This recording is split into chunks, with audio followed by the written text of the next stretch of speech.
नमस्कार साथियों, आप सभी का वापस स्वागत है आपके अपने यूट्यूब चैनल आवाम की आवाज़ में। साथियों, आज हमारे संग जो व्यक्ति मौजूद हैं वो किसी पहचान की मोहताज नहीं है। गुजरात में आम आदमी पार्टी के सबसे फेमस चेहरे के तौर पे यशोदान भाई। भैया आपका बहुत बहुत स्वागत है। Thank you.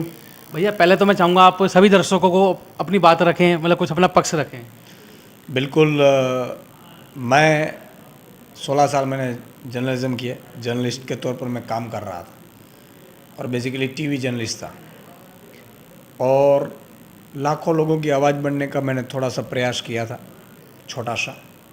लोगों का बहुत प्रेम भी मिला और लोगों को कुछ काम भी आ सका, लेकिन मैंने देखा कि भारत की और दुनिया की कोई भी पावर अगर है तो वो पॉलिटिशियन के पास है।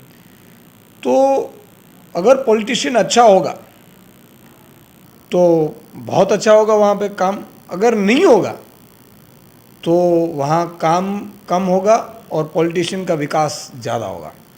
और इसी के चलते मैंने पूरा अभ्यास किया कि गुजरात में गरीब गरीब होते जा रहे हैं, अमीर अमीर होते जा रहे हैं, क्योंकि सभी जो पॉलिसियाँ बनती थी वो अमीर के नाम पे बनती थी। अमीरों को फ़ायदा कैसे पहुंचाए इस तरह से बनती थी। और जब आवाज़ उठाया जाता था तो ऐसा बना एक माहौल बनाया जाता था कि भाई ये तो सरकार के विरोधी है, तो देश के विरोधी है, फलाना ढिकड़ा। तब मैंने सोचा कि जो लोग अच्छे नहीं हैं वो पॉलिटिशियन में आगे हैं और जो लोग अच्छे हैं वो पॉलिटिशियन से दूर रहें, पॉलिटिक्स से। तो मुझे लगा कि अब मुझे पॉलिटिक्स में आना पड़ेगा और इन सब को दिखाना पड़ेगा कि अच्छी राजनीति किसको कहते हैं, जनता की राजनीति किसको कहते हैं। जनता मालिक है लोकतंत्र में, लेकिन पता नहीं है जनता को कि हम मालिक हैं। जनता को सिर्फ एक नौकर की तरह देखा जाता है। किसान है तो वो हर बार वो रोते रहते हैं, कुछ मिलता नहीं है उनको। आदिवासी भाई बहन हैं, मिडिल क्लास है, सब टैक्स पेयर है, व्यापारी है, छोटे छोटे उद्योगपति हैं, सबको कहीं ना कहीं नौकरशाही या तो गंदे पॉलिटिशियन लूटने जैसे बैठे हैं। इसलिए मैंने तय किया कि अब राजनीति में आकर इन सबको बंद करना पड़ेगा और अच्छी राजनीति करनी पड़ेगी। भैया एक सवाल है कि गुजरात में आम आदमी पार्टी को लेकर आप क्या सोचते हैं, किस तरीके से आप मतलब यहाँ पे वर्क काम चल रहा है और क्या भविष्य देखते हैं कि अभी चुनाव आने वाले हैं कुछ समय में, तो आम आदमी पार्टी का आपको भविष्य किस तरह से दिखता है? बिल्कुल, गुजरात में मैंने तो बहुत पॉलिटिकल जर्नलिस्ट के तौर पर भी काम किया है। गुजरात में भाजपा लोकप्रिय नहीं है।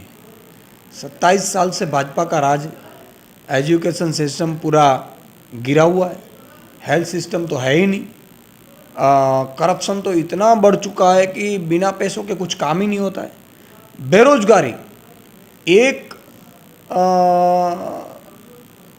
पंचायत सेक्रेटरी की एग्ज़ाम के लिए अगर नॉमिनेशन खुलता है तो 25 लाख युवाओं ने नॉमिनेशन किया। LRD की एग्ज़ाम के लिए जो पुलिस कांस्टेबल होता है उसकी एग्ज़ाम के लिए 12 लाख नॉमिनेशन होते हैं, यानी कि 50 लाख बेरोजगारी का कोई है ही नहीं रास्ता। तो बहुत परेशान है और मुझे पता है कि आम आदमी एक ऐसी पार्टी है जो लोगों के लिए काम करती है, स्वच्छ राजनीति करती है, मुद्दों की राजनीति करती है। कभी आम आदमी ये नहीं कह रही कि हम इस कास्ट के हैं इसलिए हमें वोट दो। ये कह रही कि आपको अगर ये चाहिए, एजुकेशन, हेल्थ, रोजगारी, अच्छी शिक्षा, आपके बच्चे का भविष्य, तो हमें वोट दो। तो मुझे लगा कि आम आदमी पार्टी का भविष्य बहुत बड़ा है गुजरात में और हम बहुत आशा रख रहे हैं कि जनता बहुत साथ देगी। भैया एक पंजाब में भी बहुत बड़ी जीत मिली आम आदमी पार्टी को, तो क्या आपको लगता है उसका इम्पैक्ट गुजरात में मिलेगा? उसका कितना फ़ायदा आपको लगता है मिलेगा? बिल्कुल मिलेगा, क्योंकि पार्टी जब बड़ी होती है ना तो लोगों को एक विश्वास होता है। अभी तक पार्टी एक ही राज्य में थी तो लोगों को लगता था कि भाई ये दिल्ली के लोग चुन कर लाए हैं, दिल्ली छोटा सा है, पूर्ण राज्य नहीं है, तो आ सकती है। लेकिन जब पंजाब में आया तो लोगों को विश्वास आया कि नहीं नहीं, आम आदमी पार्टी तो फ्यूचर है। आम आदमी पार्टी की जो नीतियां हैं वो अच्छी नीतियां दूसरे राज्यों के लोग भी स्वीकार कर रहे हैं, हमें भी करनी चाहिए। तो इस तरह से गुजरात में भी बहुत बड़ा फैक्टर काम किया है। मान लो कि 50% काम हमारा इजी हो गया है कि लोगों को विश्वास बैठ गया है कि अब तो आम आदमी गुजरात में भी आ सकती है। आपको क्या लगता है, आपका मतलब मेन अपोजिशन आप कैसे मानते हैं अपना, जो आपको चुनाव में आपके सबसे ज़्यादा किससे मुकाबला रहेगा, बीजेपी से या कांग्रेस से? देखो, बेसिकली तो हमारा मुकाबला मुद्दों से रहेगा, लेकिन अगर पॉलिटिकल पार्टी से देखें तो यहाँ बीजेपी का शासन है, कांग्रेस तो वैसे ख़त्म हो चुकी है, तो यहाँ बीजेपी वर्सेस आम आदमी होगी, और उसको आम आदमी वर्सेस खास आदमी कह सकते हैं, क्योंकि वो खास आदमी की सरकार है, हम आम आदमी की, और आम आदमी जब तय कर लेता है तब चन्नी जैसे लोग भी हार जाते हैं, सीएम फैस भी हार जाते हैं।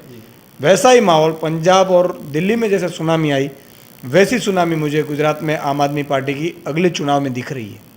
एक कार्यकर्ताओं लगातार जो हमने ये आपका ट्वीट भी किया था, तो पूछना चाह रहे थे कि मतलब एक नेता के तौर पे कैसा दिनचर्या होती है, मतलब क्या दिन भर में क्या करते हैं, परिवार से मतलब कितना दूर हो जाते हैं एक तरह से, वो मतलब कॉम्प्रोमाइज़ क्या क्या करने पड़ते हैं एक नेता को, कि बहुत से लोग सोच लेते हैं कि ये बड़े पद पे पहुंच गए नेता हैं तो इनकी तो ज़िंदगी आराम से कट रही होगी। उस चीज़ को लेकर जानना चाहते हैं कि जो लोकल वॉलंटियर है वो भी सोचता होगा कि उसके नेता क्या करते हैं, किस तरीके से दिन काटते हैं। बिल्कुल अच्छा सवाल है। देखो, मैं छोटी कम उम्र में चैनल हेड बन चुका था, एक लग्जरी लाइफ थी, मैं दिल्ली का प्रोग्राम होस्ट करता था, लाखों लोग कर्फ्यू लग जाता था मेरे प्रोग्राम देखने के लिए, ये लोगों का प्रेम था। और लेकिन जब मैंने पॉलिटिक्स में आने का सोचा तो बहुत संघर्ष है यहाँ। ऐसा नहीं है कि सुबह से लेकर शाम तक इतनी बातें आपके सामने आएगी, एक तो पक्ष की तरफ से एक अंदरूनी, दूसरा कि सुबह से रात का 11-12 बन जाते हैं, इतना काम का लोड, और जब प्रदेश का नेता होते हैं तो स्वाभाविक तौर पर पूरे प्रदेश के जो कार्यकर्ता वॉलंटियर हैं वो आपको या तो मिलना चाहते हैं कोई ना कोई, या तो बात पहुंचाना चाहते हैं। अगर बात नहीं करते हैं तो भी उसको बुरा लग जाता है, और करते हैं तो आप पहुंच नहीं पाते हैं। तो फैमिली का टाइम जो मैं जब जॉब करता था तब तो मैं एक लग्जरी लाइफ जीता था, हाँ वहाँ पे भी मुद्दा उठाता था, लेकिन मेरा एक लिमिटेशन था। यहाँ तो मानो कि मेरे फैमिली में मैं अभी हार्डली मंथ में 4 से 5 दिन टाइम दे पाता हूँ, बाकी इतनी टूरिंग रहती है। मैंने 40 साल उम्र हुई, मैंने ज्वाइन किया आम आदमी तकरीबन 9 महीने जैसे हुए। 9 महीने में मैंने 40,000 किलोमीटर का प्रवास किया है, पूरे गुजरात का प्रवास किया है। फैमिली को भी टाइम देना बहुत मुश्किल है वहाँ से भी, क्योंकि मेरे कोई फैमिली में राजनीति में नहीं है, कोई नहीं था, और मेरे फैमिली भी नहीं चाहती थी कि मैं राजनीति में आऊँ। लेकिन मेरे एक समाज सेवा का जो कीड़ा था, कुछ करने का लिए, दूसरों के लिए मर जाना, ये मेरा जो एक अंदर की भावना थी वो मुझे लेकर आई है।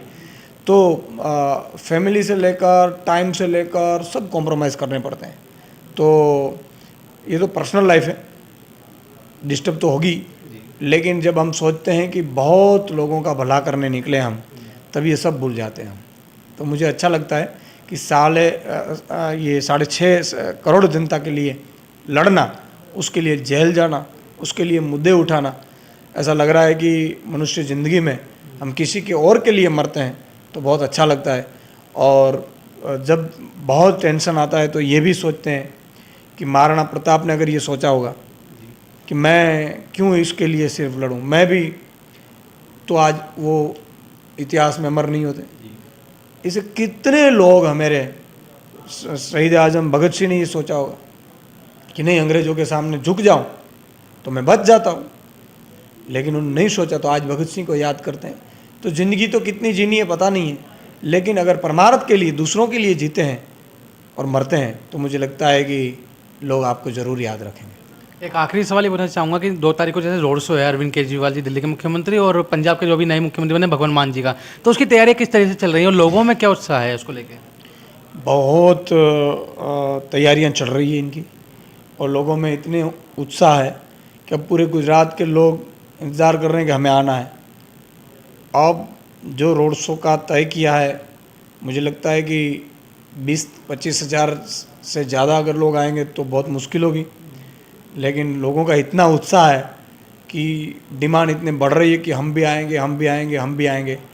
अब देखते हैं कि मैंने कहा कि बहुत ठीक से रोड शो हो जाए, तैयारियां तो बहुत है, उत्साह भी बहुत है। और ये जगह जो पसंद की गई है वो थोड़ी कंजेक्टिव है, तो वो भी संभालना है।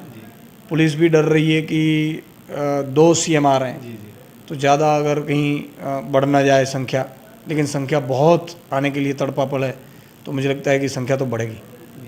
तो ये आपने पूरा इंटरव्यू सुना, हमारे संग में सर भैया थे, हम मुबारकबाद देते हैं आपको, कहते हैं और शुभकामना कर देते हैं कि आम आदमी पार्टी को अच्छा प्रदर्शन करें और जिस तरीके से दिल्ली में जो काम करे और पंजाब में कर रहे हैं वही काम वो गुजरात में भी आगे बढ़े। जी धन्यवाद। बिल्कुल, धन्यवाद।